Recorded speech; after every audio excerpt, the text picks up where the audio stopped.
Let's talk about Kevin De Bruyne's legacy. So a few months ago, I saw a clip of two people, Lies, and Culture Cams, I think it is, talking about Kevin De Bruyne, no, Man City's best ever player. Now, don't get it twisted. Do I think these two are the gospel of football? Absolutely not. But it was an interesting clip. The question was, who was Man City's best player?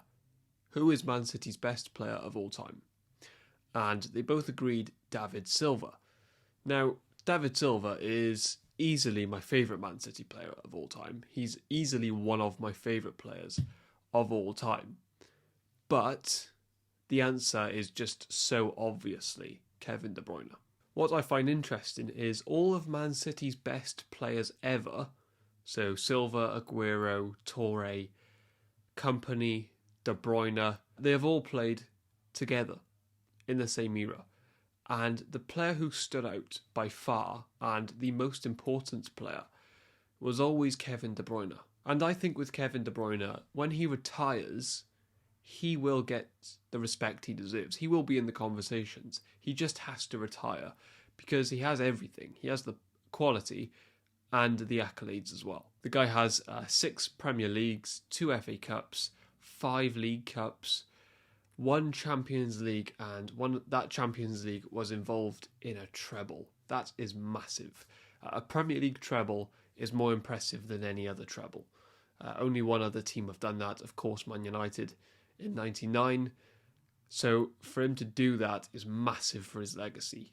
But he does have an interesting legacy, doesn't he, Kevin De Bruyne? Because there's this narrative that he doesn't really turn up in big games. Now, my, I guess, unpopular opinion, but I don't think it should be unpopular, is I believe there's a Mount Rushmore, so 4, obvious greatest midfielders of all time, right? You have Zidane, Iniesta, Modric, Xavi. Any order you want.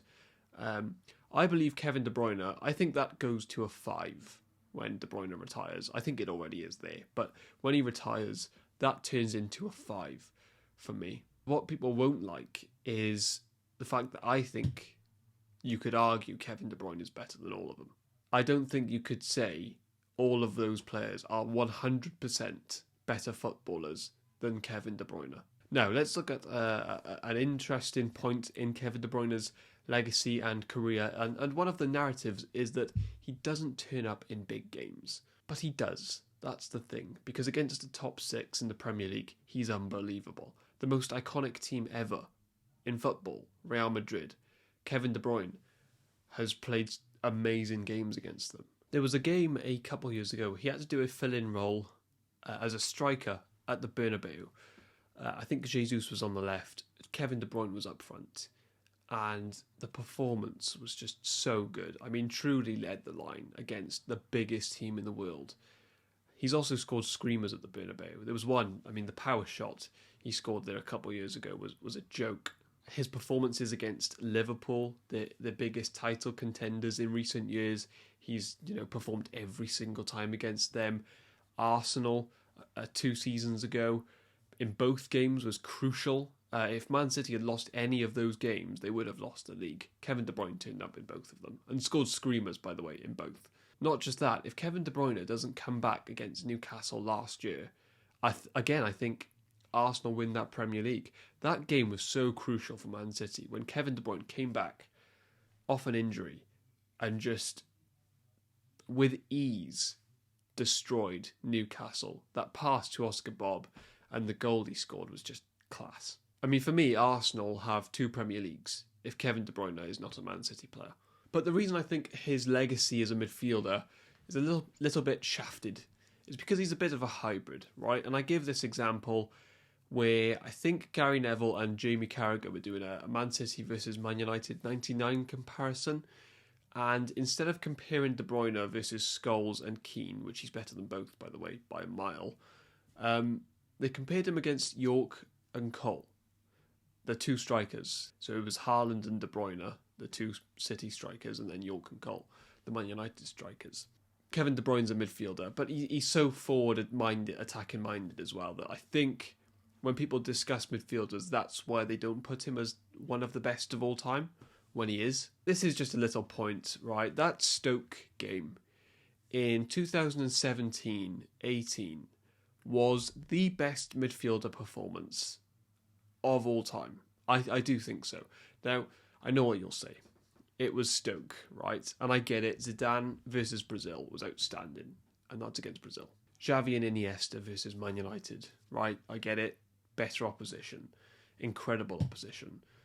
And amazing performances. Modric versus Chelsea versus PSG in the Champions League a couple years ago. There was a performance he had against Brazil in the World Cup a couple of years ago when Croatia knocked them out. And Neymar scored in that game for Brazil. Outstanding, amazing performance. Controlled the game. But just going off that game alone, ignore the opponent. None of those players have had as good a game as De Bruyne had against Stoke. And the reason I make this point is just to say that the talent-wise, De Bruyne is just as good as them.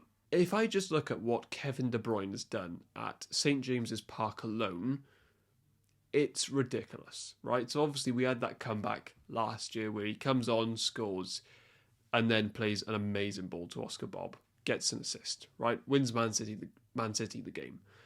There was another one, like a half volley from outside the box that comes off the bar, which is one of the best Premier League goals I've ever seen. Not just that, he played again maybe the year after or 2 years after that goal.